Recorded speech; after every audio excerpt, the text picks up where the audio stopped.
the way that I'm approaching this talk today is to give, especially folks that are a little bit earlier in their entrepreneurial journey, a very clear-cut playbook on how to actually hyperscale responsibly, especially if you're in a domain like ours that's capital intensive, right? Whether you're an e-commerce company or a fintech company or a hard tech company, right?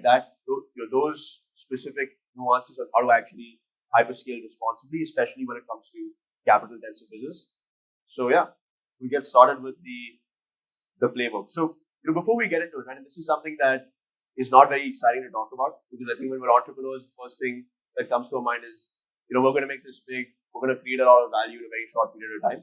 That's what everybody's excited about, right? But for those of you that have been through Y Combinator, the first thing that they'll tell you is that all of that is nonsense. Scale, actually, before we even talk about that, is completely out of the picture. The first question is, wait a minute, do we have product market fit, right? And that's, it's important, right? Y Combinator describes the sensation of product market fit as being hit in the face by a truck in terms of how fast your product is growing and your business can't handle it. Right? That's when you've got the right product that actually is serving a customer's need. But I want to go to a nuance here, right? How do you actually determine that you've got product market fit before you even start thinking about hyperscaling and hyperscaling responsibly, right? For us, in our business, we actually spend, from July 2020 to July 2021, there was a year-long period with Kevalia and I just figuring out what worked. Like we tried dozens of different models, SaaS-based models of grocery delivery to, traditional aggregator models of grocery delivery, and nothing was really sticking for us until we sort of came into the model that we're at today. But how did we know for sure that we actually had product market fit? One really solid, indicator is what customers are telling you, right? We're in a position where our net promoter score is higher than any consumer transactional platform in the country. And it's not just because of 10 minutes, right? It's a whole host of other things. It's the fact that if you order 10 products on Zepto, you get exactly 10 products 99.8% of the time, which is an industry-leading accuracy metric. Or it's the fact that our freshness scores, F&B and fruits and vegetables NPS is at 81 points, which is higher than anyone in the industry, whether it's offline or online, right? When you combine all those different things with that 10-minute element, consistency, quality, and incredible accessibility and convenience, you get to sort of where we are today, which is an 88-point NPS score. This was the first indicator that we were onto something. Right? Kevalia and I and a few other folks launched a small pilot in Bandra in Mumbai, and I think we were doing like 10 orders a day, 20 orders a day, 30 orders a day. A lot of them were, sort of personally overseen by us. We used to pack those orders, but when we sort of saw that going up, where we didn't have a marketing team, we didn't have anything. On Monday, it was 30 orders per day. On Tuesday, it just bumped up to 41 orders. Wednesday, it became 67 orders. And it just went on from there. Right? That's when we knew there was something going on. And as we sort of institutionalized our process of really thinking through product market fit, that's when we started looking at metrics like Net Promoter Score. We started talking to people. Things started popping up on social media that gave us a little bit more confidence. But the goal here to be data-driven is, Net Promoter Score is a great way of looking at that if you're a B2C company. But the real bedrock of product market fit is retention. Right? Why do we even care about customer experience in the first place? Is because we want customers to come back and continue using our services. So when you look at retention, that's critical. If you're in a position and there are different benchmarks across different platforms, once we had a month's worth of data and we realized that 61% of people were placing their second order on the platform, we were blown away. Right? Compared to sort of a traditional e-commerce platform, that's about double at scale. And this is where it also broadly stabilized. Right?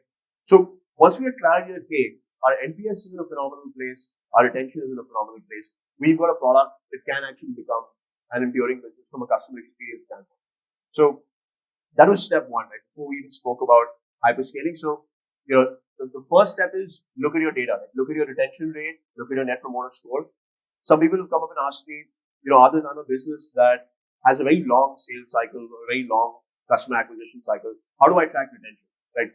The classic example of this is Airbnb, right? So Airbnb had a, customer acquisition cycle of 1 year. You don't go on a vacation other than, select few of us that are privileged to do that, but we don't go on vacations more than once a year, right? So if someone used Airbnb for a vacation, how do you know that these guys actually like the experience enough when next year they'll come back? Now the Airbnb guys, couldn't wait for a year to figure that out, right? Because they were thinking about whether they want to scale their business and are things working? Are customers actually liking this product? So what they actually did is they used proxy metrics, right? In Airbnb's example, instead of looking at retention, which is a lot more long-winded, and it took, years to actually get a hold of where the retention data was, what they did is they actually looked at traffic sessions after customers had an Airbnb experience. Are people coming back next month just to scroll through the website? Right? That's an indicator that, they actually like the experience enough to consider booking an Airbnb next time as well. Or, for example, the classic, are they referring their friends, right? Even if their next vacation is a year from now, have they started talking to their friends about this conversation and started referring their friends to the platform? That's a great proxy for, this is somebody that will use your platform. If you're telling your friend, hey, use this platform, there's a good chance that, you're someone that's going to be a sustained user as well, right? The third proxy metric that the Airbnb guys used was the whole element around being a host yourself, right? So if you booked an Airbnb, you stayed there and you liked the experience and the concept so much that you became a host on the platform, that was also a very good indicator that the customer experience is in the right place. So there are proxy metrics and it differs from business to business. B2B businesses are a lot clearer also because you can have very detailed conversations with the enterprise teams that your customers run. Or if it's B2C business like ours, you've got very frequent repeat cycles, so retention is easy to track.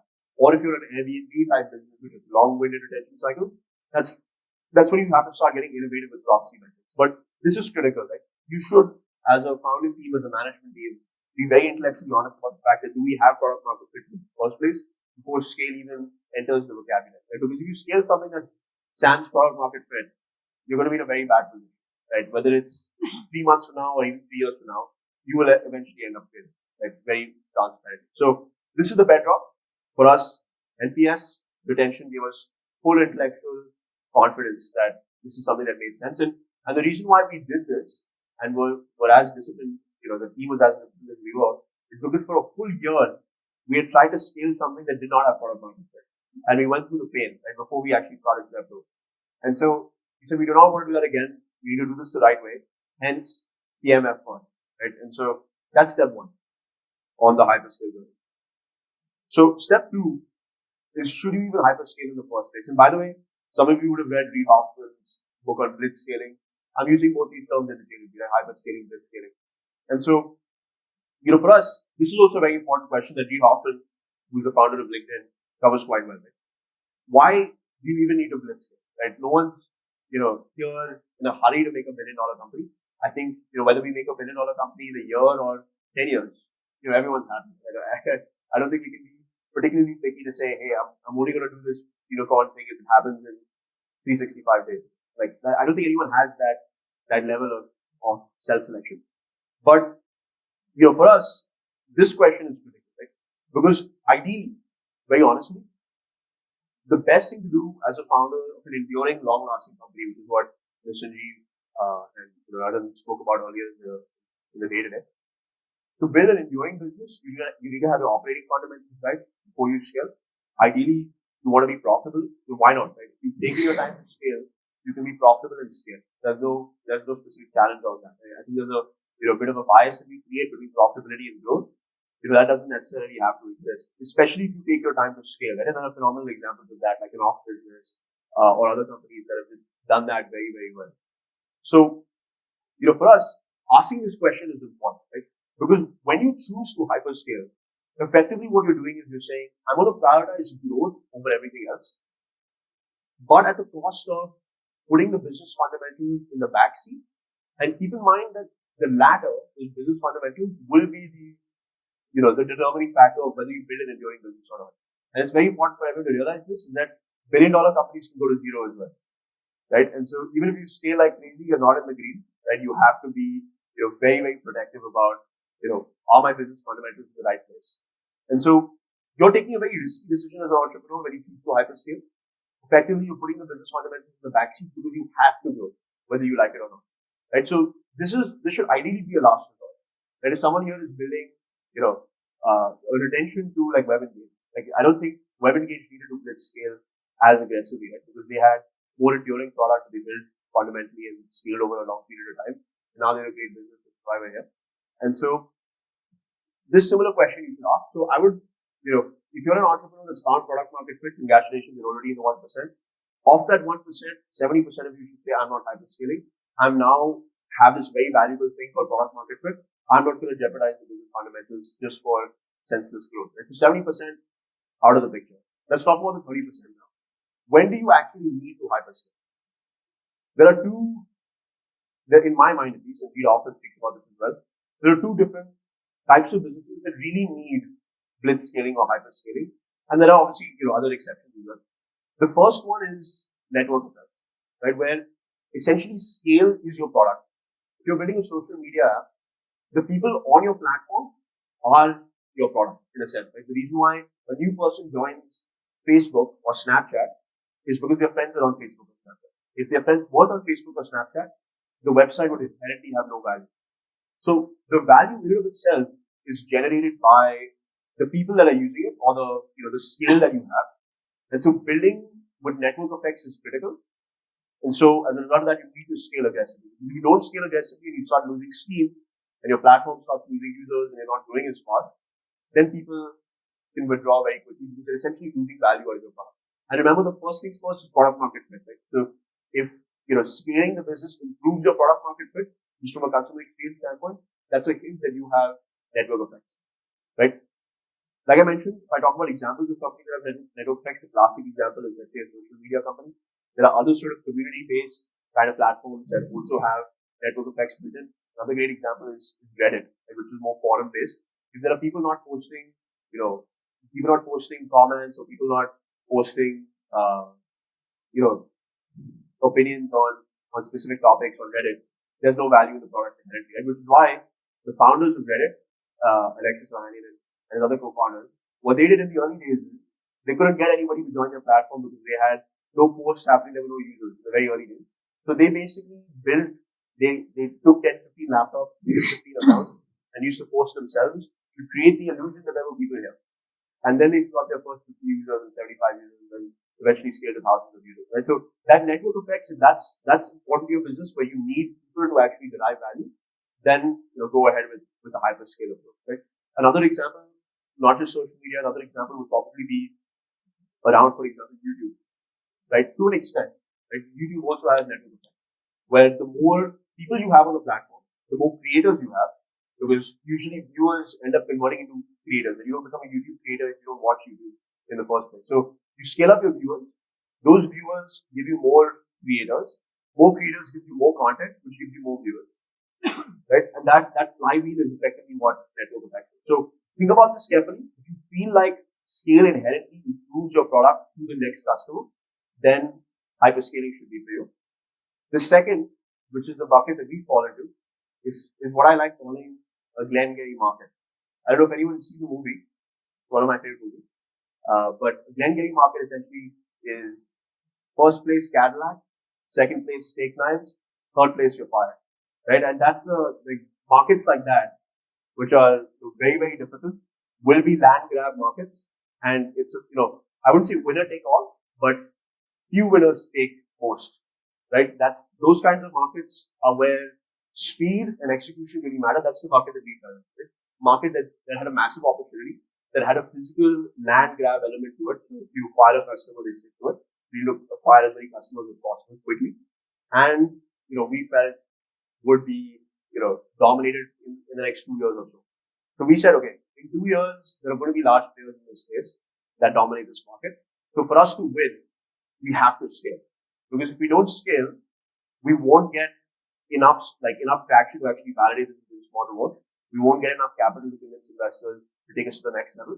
And we'll effectively be stuck at subscale compared to all the other players that will try to scale before us or after us. Right? So we were in that second, land grab situation. Again, think about this very, very carefully, right? This is the less clear one. Network effects, whether you have it or not, is a little bit clear. But being in a Glengarry market is, anybody can say that they're in a land grab market, right? There are going to be competitors that need to scale right now. But be very intellectually honest about it.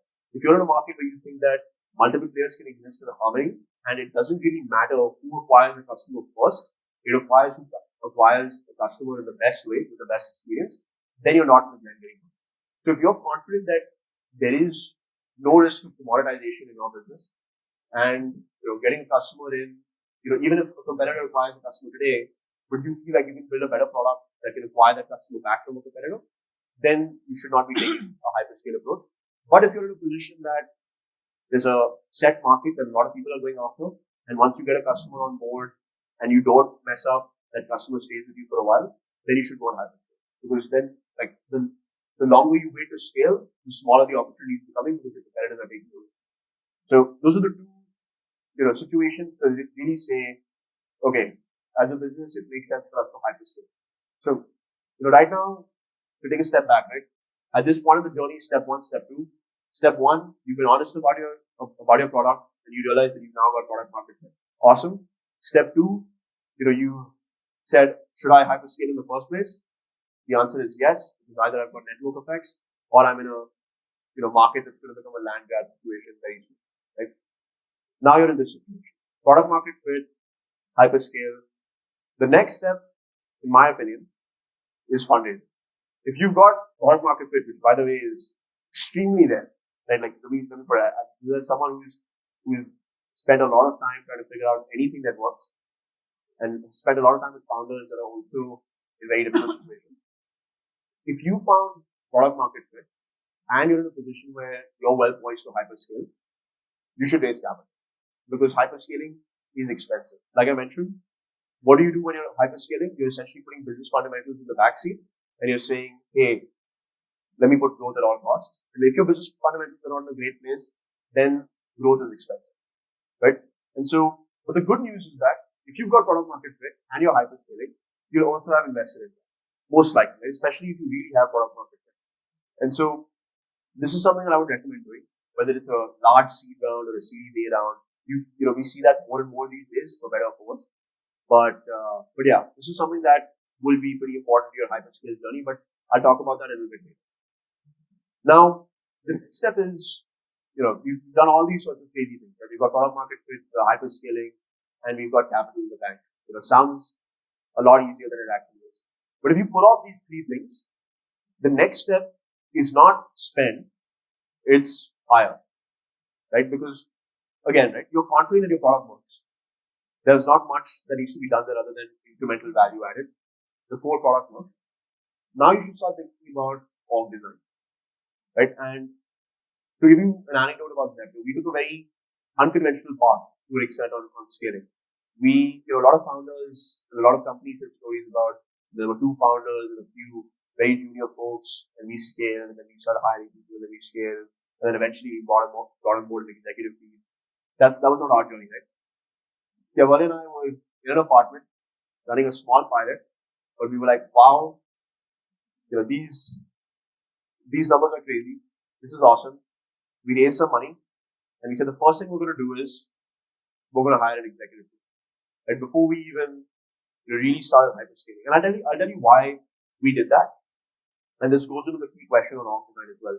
The reason why we did that is because our business was incredibly complex. And when we said that we needed to hyperscale because we're in a Glengarry market, we were very clear that we didn't have time to figure out the basics, right?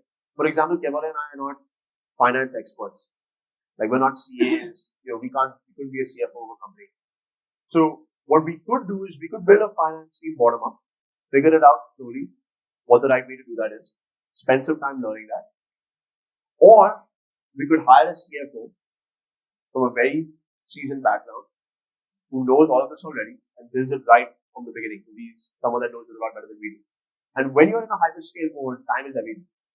And so we didn't have the time to figure out those fundamentals. And so building an executive team first just gave us a lot of clarity on what needed to be done. The basics, whether it's building a finance team, building your core supply chain team, building the basics of a growth team. All of that was something that we didn't need to spend time figuring out. We just had best-in-class executives on day one who knew exactly what needed to be done because they'd already been senior executives in some pretty large-scale companies like Flipkart, Uber, Farmy, Pepperfry.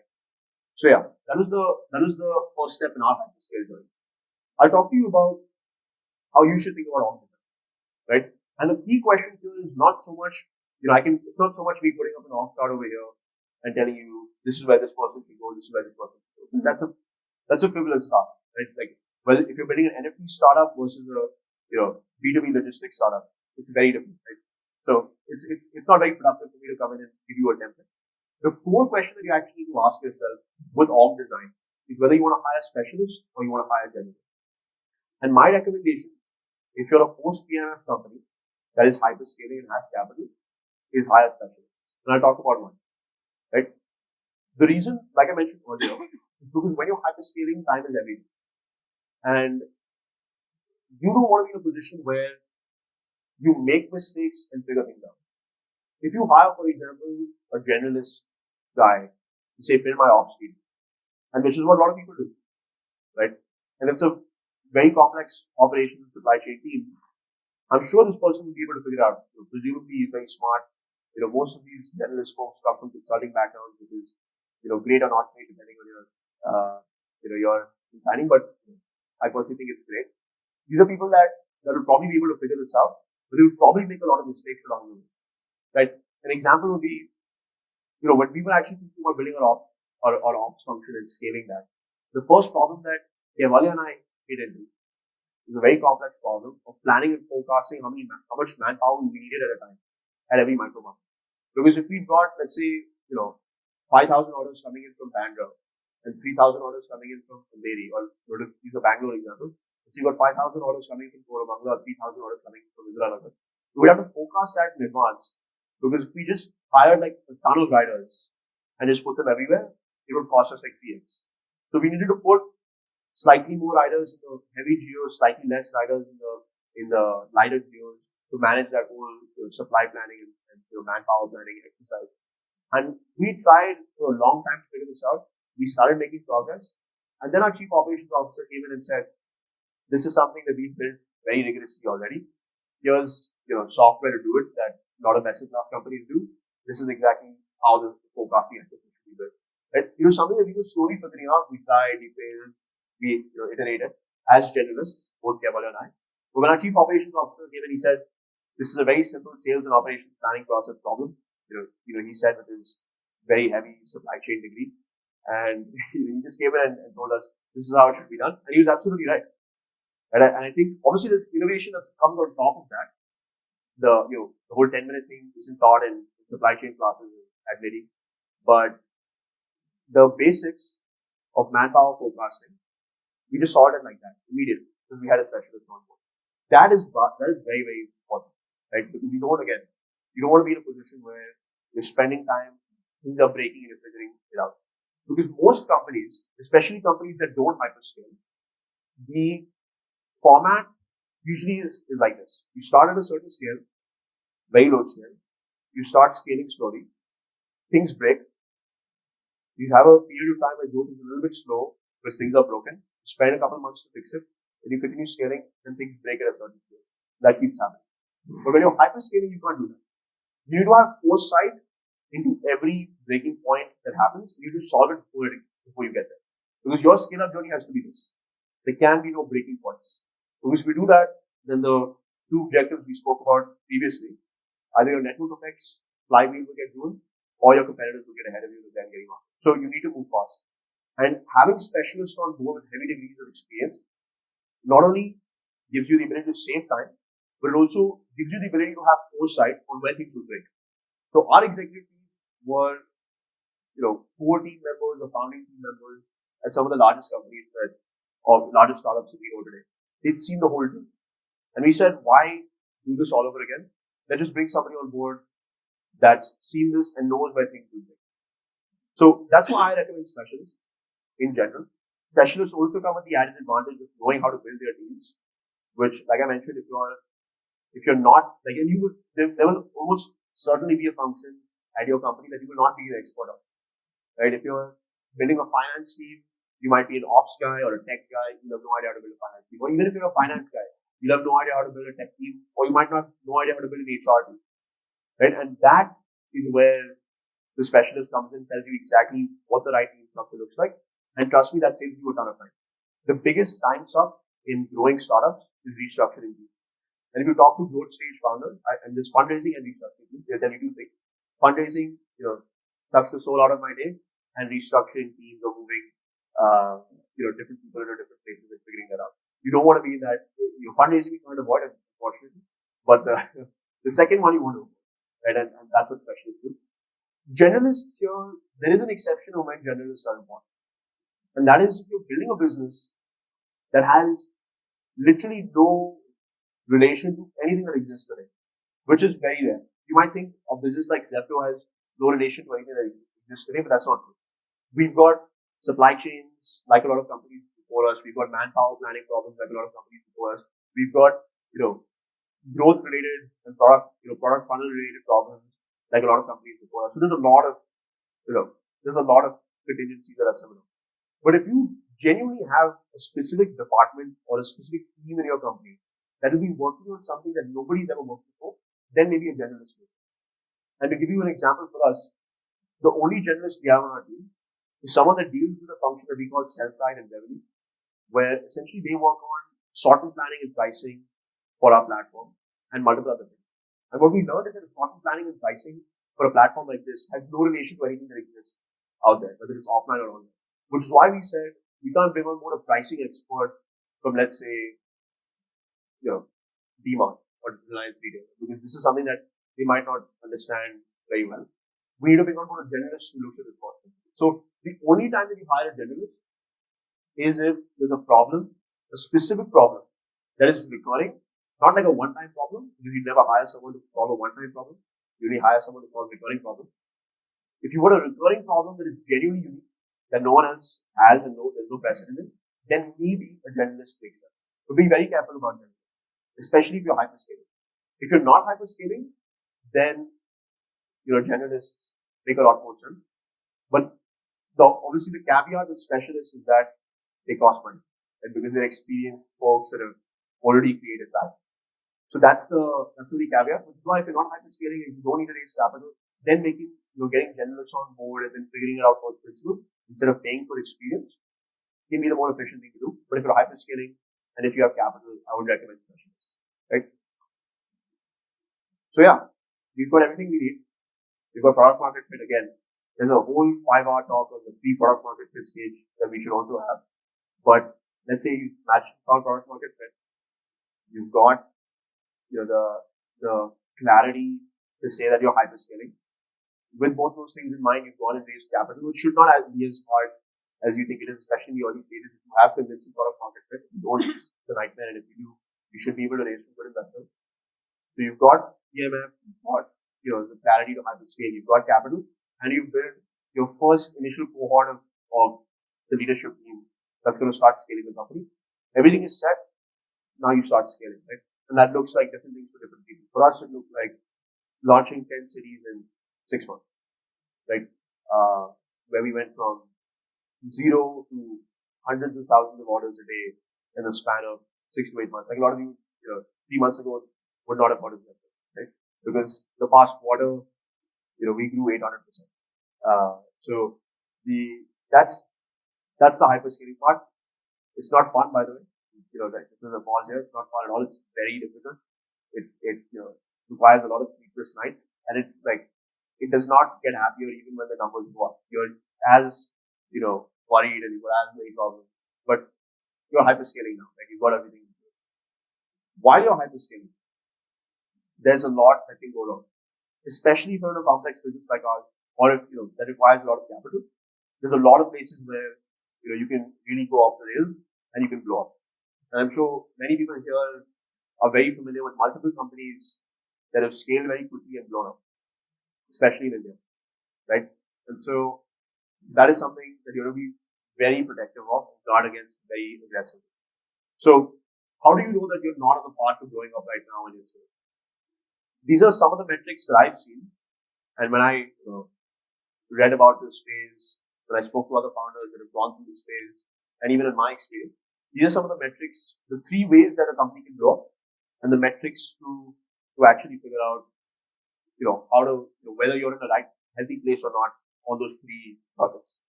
So, one is your customer experience goes to the sewage. You're scaling, you're on a euphoria run, numbers are going up. But again, remember, we're in a retention conference. If your retention is messed up, if your customer experience is messed up, 3 months from now, you'll be back to where you started. In fact, probably worse off where you started. Right? So that's one. The customer experience is the first place where things can go wrong. The second place things can go wrong is capital efficiency. You're just burning money with no hold on the whole unit economics of your business. Which, by the way, I'll talk about how to actually manage unit economics while hyperscaling. So capital efficiency where things can go wrong. And last is organizational health. How are your people doing, right? And if you know, today we've got hundreds of people in our corporate office, tens of thousands of folks on the ground that are helping us deliver orders every day. How are they doing? And because it's a very stressful experience to build a large company in a short period of time. So these three places are where things can go wrong. Customer experience is messed up, your capital efficiency is out of control, or your people are unhappy. If any of those three things happen, you're at risk while you're hyperscaling. How do you take a look at these three metrics to figure out, am I in the right place or not in the right place? First is customer experience again, NPS retention. If they're healthy and you're reviewing those every week, every month, aggressively, creating a cadence in your team to make those numbers first and foremost what everybody looks at, that's great. What we do at our company every morning, we have, everybody checks the NPS for the last day, right? And so on and so forth. And every week we've got retention. So keeping a track of this means that you are hyperscaling in a disciplined way and you're not compromising your customer experience. That's one. Second, capital efficiency. So how do you want to really look at capital efficiency as a metric, right? First is you want to look at your burn to revenue ratio. And actually, before we get into the numbers, right, how do you actually manage capital efficiency when you're hyperscaling? I told you that, guys, that it would be expensive and it will be expensive. But the way to do this in our experiences, and the last slide I talked about it in more detail. But when you're hyperscaling, your business is getting larger, which means that you can now start segmenting your business and focusing on different priorities in a small segment of your business.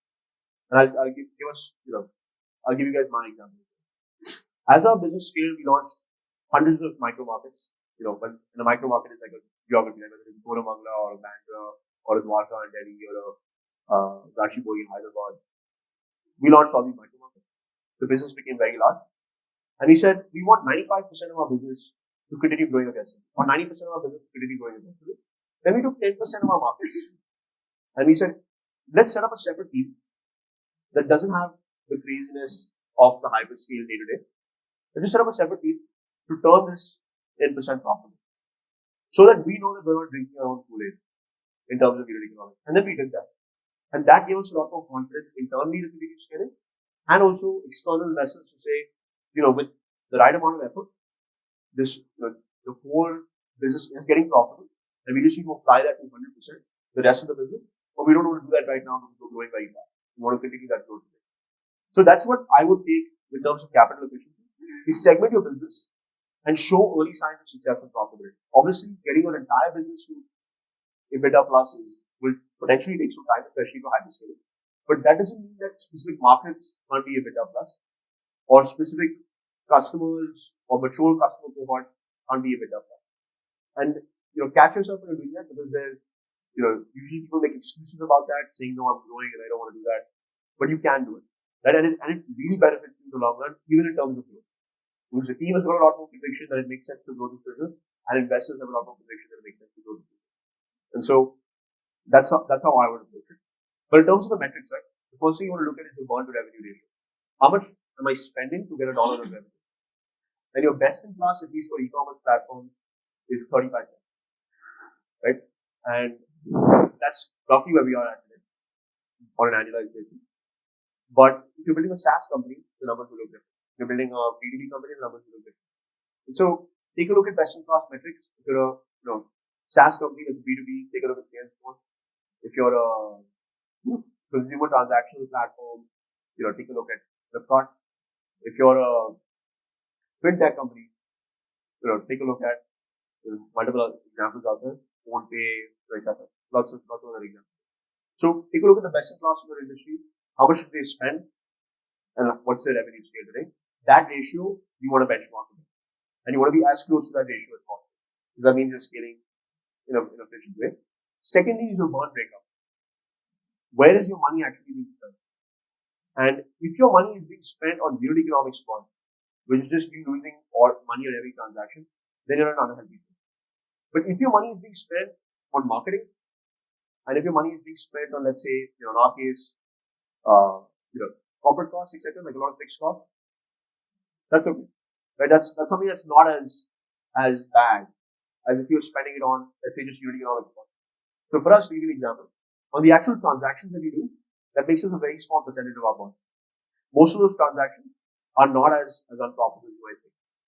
But the core of our spends today is just acquisition costs. Right now, we're running an IPL campaign on Hotstar. That's a huge part of our burn. But that's not a forever burn. Right? That's not burn that needs to be there forever. It's a fixed time cost. You said, you want to, it's a one-time fixed cost. You want to advertise an IPL, create a brand. And so you do that for a specific period of time. And then when you pull the plug, that's okay. Right? So you want to look at the breakup of your burn. Is your burn healthy? And by healthy, I mean, is 90% of your burn because you're giving a 50% discount to someone all the time? Or are you giving the right level of margin, but you're only spending money because you've got a very big marketing budget you want to grow? Those are two very different kind of, metrics to look at a healthy business. If you're charging customers a lot and you're marketing a lot, that's fine. Because they're at least using your platform with a significant amount of fees. But if you're not charging customers and just like giving products away for free, then you're in an unhealthy place of burn. So evaluating your burn breakup is important to make sure that you're not blowing up the business and capital efficiency. Last is organizational health. This is something that people don't really spend too much time on.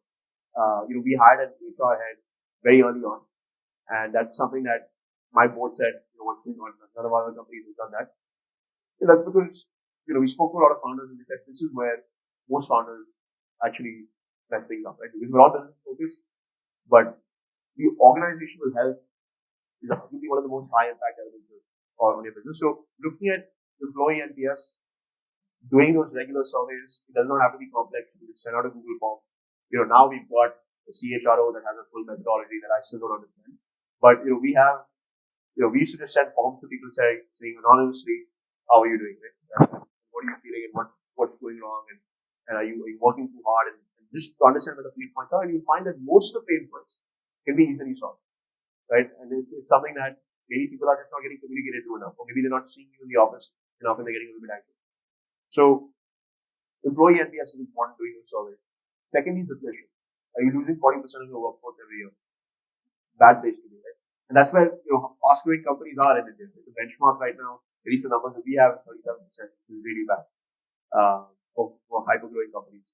So to look at this very carefully, if you have to grow at all costs, you might have to spend money to save the all health problem, which is frankly what a lot of people in India do. But there are other ways to do it as well, right? We've got a pretty best-in-class, attrition number today, largely because of the focus that we put on it. So take a look at this. There's a lot of human things that you can do there, even without, with or without, very sophisticated HR methodology, right? So yeah, those are the three things to look out for. Lastly, fundraising. If you want to keep hyper scaling, like I mentioned, you need to, there will be some capital that's required. Ideally, you want to have a very clear roadmap when you're hyper scaling to be able to say, if I'm not going to be able to raise capital and there's a wall somewhere like today, can I bring my business back to, a default alive position where it's no longer, burning tremendous amounts of capital? And that's very important. That's one thing that we also spend a lot of time on before we actually scale. We can say that tomorrow if we can't raise capital, how can we just sustain things so that at least we don't have to get into distress, right? So that's one thing to keep in mind. But fundraising is incredibly critical, right? If you want to continue that growth trajectory, especially if you're in one of those two categories, network effects or blending market. And to fundraise, the key thing to do, if you have product market fit, again, big if, but if you have product market fit, the key thing to do is to make sure the only question that investors will have, right? For investors, there are three things, or four things. From a business perspective, obviously there are multiple things. But does this business have product market fit, which means it will be an enduring business for customers? Is it growing quite well? How are the unit economics and the business fundamentals? And how large is the market? The market is something that, I think is not something that we can actively control, or maybe you can by launching new products, but I leave that aside. On those three things, right, you essentially already perfected two out of them. You've perfected product market fit, you've perfected growth. The third part is where you're going to get all your questions, right, which is unit economics, especially if you're a fast-growing business that requires capital, which is why it's very critical to have concrete and compelling signs of success in unit economics in segments of your business that can realistically become the entire business when you want it. And once you have that, you're good. For us, the reason why we've been able to successfully, running a little over time, but I'll give you one last anecdote. When we started this business and we realized we were in an aggressive market and we needed to hyperscale, we effectively said we're at a big disadvantage because our competitors have a lot of money and we'll have to keep raising money if we need to scale. And so initially we thought that was a disadvantage, right? This was in August of 2021. We were to keep going to investors, we would keep raising. And you would have seen that, right? We raised the $60 million Series B in November. Then we raised the $100 million Series C in December. Sounds great, very painful to do, right? But we had to do that, and then there's a lot that's happening today as well. And what that eventually ended up doing for us is that because we had to keep going to investors and raising money, we knew that third piece, which is that unit economics element, we had to have a very compelling story on, and we had to have very compelling data behind that as well. And so we did. We spent a lot of time on that, which we thought was a disadvantage, because a lot of other players in the space were just focusing on growth. And so we did that. We were able to raise the capital. Today, in the market that we're in, it is our biggest advantage. The fact that we actually have clarity on unit economics and we're burning significantly less than the next guy, right? And that's the only reason why today we can continue to scale aggressively, even when capital is theoretically not available to most people, right? And so having that unit economics focus, being, setting aside a segment of your business and program managing that to get to compelling signs of success will be, do or die when it comes to fundraising, which is essentially what you need if you want to keep scaling. So that's that, from my end on how to hyperscale responsibly. The last summary I'll say is find product market fit, decide that you want to hyperscale, build the right team, ideally specialists. Once you have that, you can raise capital either before or after the team and start hyperscaling. Once you start hyperscaling, keep track of your metrics, because if you don't have track of these metrics, this won't happen either. So, yeah, that's it from my end, guys. Yeah.